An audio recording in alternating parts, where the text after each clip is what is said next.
Matric board exam 2024 के लिए Bihar board प्रथम सावधिक परीक्षा का आयोजन आपके स्कूल के स्तर पे कर रहा है। ऐसे में जितने भी तरह के प्रश्न पत्र से एग्जाम हो रहा है आपके मैट्रिक बोर्ड एग्जाम के प्रथम सावधिक परीक्षा का, उन सभी तरीका के प्रश्न पत्र की हम लोग लगातार चर्चा कर रहे हैं। इसके पीछे दो उद्देश्य है। सबसे पहला उद्देश्य है कि चूंकि मैट्रिक के सभी प्रश्न है तो सभी का उत्तर आपको मालूम होना चाहिए, और दूसरा चाहे आपका किसी भी सेट से एग्जाम हो बट आपको इन सभी प्रश्न पत्र पे कमांड रहेगा तो आपको ये पता चलेगा कि मैट्रिक बोर्ड एग्जाम में किस रूप में प्रश्न आएंगे, क्योंकि एक झलक है जो बताएगा कि किस चैप्टर से किस रूप में प्रश्न आ रहा है। तो इस क्रम में मैं सोशल साइंस के या हर एक सब्जेक्ट के हर एक सीगमेंट की प्रश्नों की हम लोग चर्चा कर रहे हैं। ऐसे में जिन विद्यार्थियों का यहाँ पे टर्नओवर के प्रश्न पत्र से परीक्षा होता है और जिनमें यहाँ पे सेट कोड वाला अर्थात कि इस रूप में प्रश्न पत्र आ रहा है, उनके लिए ये प्रश्न पत्र है, उनका हूबहू ओरिजिनल प्रश्न पत्र है आपके सामने। मैं सबका उत्तर बता दे रहा हूं। अगर आपका एग्जाम हो गया तो आप उत्तर मिला लेंगे, अगर आपका एग्जाम नहीं हुआ है तो आपके लिए बिल्कुल ओरिजिनल प्रश्न पत्र है, आपको याद करके जाकर पूरा छाप कर आप आ सकते हैं। और जिनमें मान लीजिए सेट कोड से एग्जाम नहीं होता है तो उनके लिए सोशल साइंस का दूसरा प्रश्न पत्र मैं इस चैनल पे उपलब्ध करा दिया हूं, वो देख लेंगे। इसी चैनल के वेबसाइट arcareerpoint.com वेबसाइट से जाकर सभी प्रश्न पत्र आप डाउनलोड कर सकते हैं। चलिए शुरुआत करते हैं। अगर आपका इससे एग्जाम नहीं तो तभी भी देख लेंगे, क्योंकि ये मैट्रिक बोर्ड एग्जाम के लिए महत्वपूर्ण प्रश्न है। और किनके लिए हूबहू ओरिजिनल प्रश्न पत्र है? जिनका इस रूप में सेट कोड वाला टर्नओवर का प्रश्न पत्र से परीक्षा होता है। हर एक टाइप का प्रश्न पत्र मैं उपलब्ध करा दिया हूं। चलिए जल्दी जल्दी प्रश्न उत्तर देख लेते हैं। पहला प्रश्न आपसे यहां पे पूछा गया है कि यंग इटली नामक संस्था की स्थापना किसने किया? ये तो प्रश्न कई बार मैं आपको बता चुका हूं, आपको याद होगा, मेजनी ने। ठीक है, मेजनी ने यंग इटली नामक संस्था की स्थापना किया था। सर ऑप्शन सी सही उत्तर हो जाएगा। यहां पे एक छात्र के द्वारा सेंड किया गया, इसका क्वालिटी अच्छा नहीं था इसलिए मैं मोबाइल फोन से वीडियोस बनाकर आपको दे दे रहा हूं। और यहां पे जो टिक किया गया है, हो सकता है काफी प्रश्न में छात्र सही टिक किया होगा तो उसको आपको सही मानना है, अन्यथा जो मैं उत्तर बता रहा हूं उसी को आपको सही मानना है। चलिए पहला का हो गया ऑप्शन सी, जल्दी जल्दी देख लेंगे। दूसरा नंबर प्रश्न है, यूरोप वासियों के लिए किस देश का साहित्य एवं ज्ञान विज्ञान प्रेरणा स्रोत रहा है? तो ये हम लोग चर्चा कर लिए हैं, ऑप्शन बी यूनान। ठीक है, कई बार मैं आपको सिखाया हूं। डेली शाम में 7:30 PM में क्लास चलता है। यहां पे करें कि जर्मन राइन राज्य का निर्माण किसने किया था? तो ये भी हम लोग जानते हैं नेपोलियन बोनापार्ट ने। तो तीसरा का हो जाएगा ऑप्शन बी। ध्यान से देखते चलेंगे। चौथा नंबर प्रश्न है कि रक्त एवं लौह की नीति का अवलंबन किसने किया? अगर आपको इसका उत्तर मालूम है तो जल्दी से कमेंट करेंगे। रक्त एवं लौह की नीति का अवलंबन बिस्मार्क ने किया था। तो ऑप्शन ए 4 नंबर प्रश्न का सही उत्तर हो जाएगा। 5 नंबर प्रश्न आपसे कह रहा है कि सन 1815 में वियना सम्मेलन की मेजबानी किस देश ने की? तो ऑस्ट्रिया ने की थी। तो ऑप्शन बी याद रखेंगे। छठा नंबर प्रश्न, चलिए जल्दी जल्दी देख लेते हैं क्योंकि प्रथम सावधिक परीक्षा का टर्नओवर का प्रश्न पत्र है।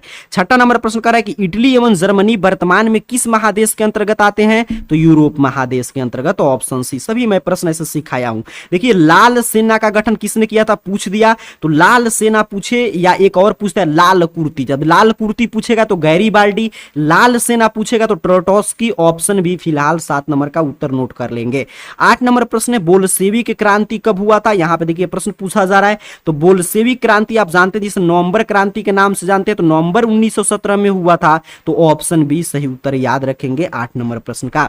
9 नंबर प्रश्न आपसे कह रहा है कि रूस में जार का अर्थ क्या होता है? बउआ भी जानता है, बउआ टाइप प्रश्न से रूस का सम्राट होता है। जल्दी जल्दी देखते चलेंगे। ऑप्शन डी सही उत्तर हो जाएगा। नरोत्तम सिंहानुक कहां के शासक थे? तो नरोत्तम सिंहानुक आप जानते हैं कंबोडिया के शासक थे। तो फिलहाल ऑप्शन डी के साथ जाएंगे।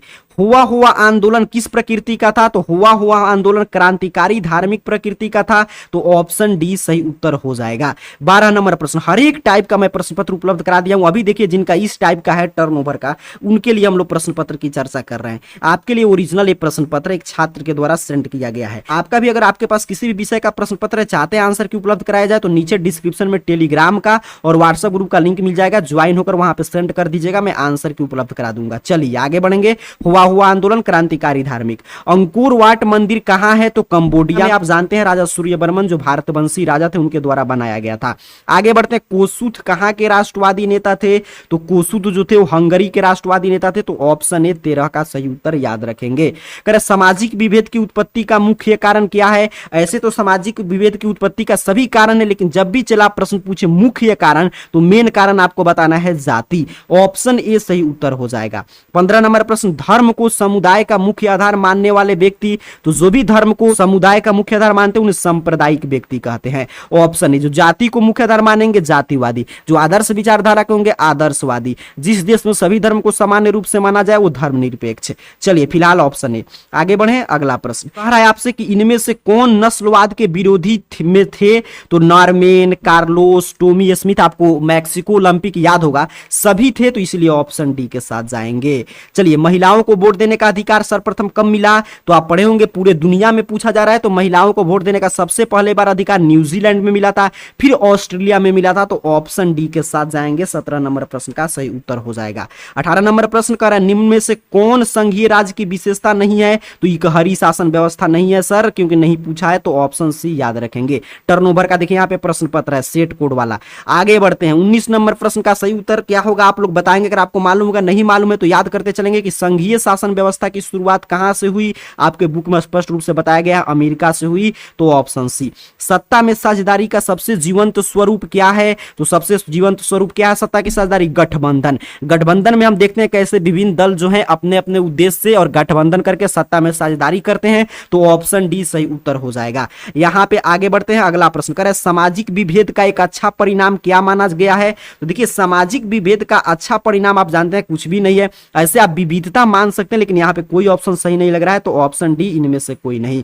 कह रहा है आपसे मैक्सिको के ओलंपिक समारोह का विरोध का रूप किस पर आधारित था, तो नस्ल पे आधारित था। बिल्कुल सही, नस्ल पे भेदभाव का विरोध हो रहा था उस मैक्सिको के ओलंपिक समारोह में, तो ऑप्शन ए सही उत्तर हो जाएगा। चलिए जल्दी जल्दी प्रश्न उत्तर पे फोकस रहेंगे। कह रहे 70 के दशक के पूर्व भारत की राजनीति में किस जाति का वर्चस्व था, तो सवर्ण का वर्चस्व था, ऑप्शन ए याद रखेंगे। 23 नंबर प्रश्न का सही उत्तर। प्रश्न की बात करते हैं, अगला प्रश्न देखिए आपसे क्या कह रहा है यहाँ पे 24 नंबर प्रश्न कि भारतीय स्वतंत्रता के समय देशी रियासत की मौजूद संख्या 563, ऐसे उस समय 565 थे, लेकिन यहाँ पे ऑप्शन के अनुसार चलेंगे 563। आगे बढ़ते हैं, अगला प्रश्न इनमें से कौन अर्थव्यवस्था के प्राथमिक क्षेत्र से संबंधित है, तो ये छात्र देखिए यहाँ पे गलत किया। इसका मतलब है कि ये छात्र जो इस चैनल पे जो डेली शाम में मैं क्लास कराता हूँ लाइव, वो क्लास नहीं करता है। नहीं तो ये प्रश्न मैं कई बार सिखा चुका हूँ, पूरा इकोनॉमिक्स का 3 चैप्टर में आपको पढ़ाया हूँ। आप पढ़े होंगे तो कहेंगे सर कृषि क्षेत्र आंसर कीजिए, बिल्कुल सही। 25 का हो गया ऑप्शन बी। 26 नंबर प्रश्न है इनमें किस देश में मिश्रित अर्थव्यवस्था है, बउआ टाइप प्रश्न आपके लिए है, भारत में है मिश्रित अर्थव्यवस्था। आगे बढ़ते हैं, कह रहा है बिहार में जीवन यापन का मुख्य साधन, सभी हम लोग के क्लास से प्रश्न छाप दिया है, ऑप्शन ए कृषि हो जाएगा। भारत में योजना आयोग का गठन कब हुआ था, 15 मार्च 1950। इसके पदेन अध्यक्ष प्रधानमंत्री हुआ करते थे, वर्तमान में इसको बंद करके नीति आयोग का गठन किया गया है। गरीबी का कुचक्र सिद्धांत रैगनर नर्स ने दिया था, याद रखेंगे ऑप्शन सी, गरीबी गरीबी को जन्म देती है। आगे बढ़ते हैं, अगला प्रश्न करें राष्ट्रीय आय का सृजन होता है, तो राष्ट्रीय आय का सृजन विभिन्न उत्पादक क्रियाओं के द्वारा होता है। पिछला मैं एक और टर्नओवर का प्रश्न पत्र आपको बता रहा था, उसमें मैंने बताया था, ये प्रश्न देखिए वहीं से आया है, ऑप्शन डी के साथ जाएंगे।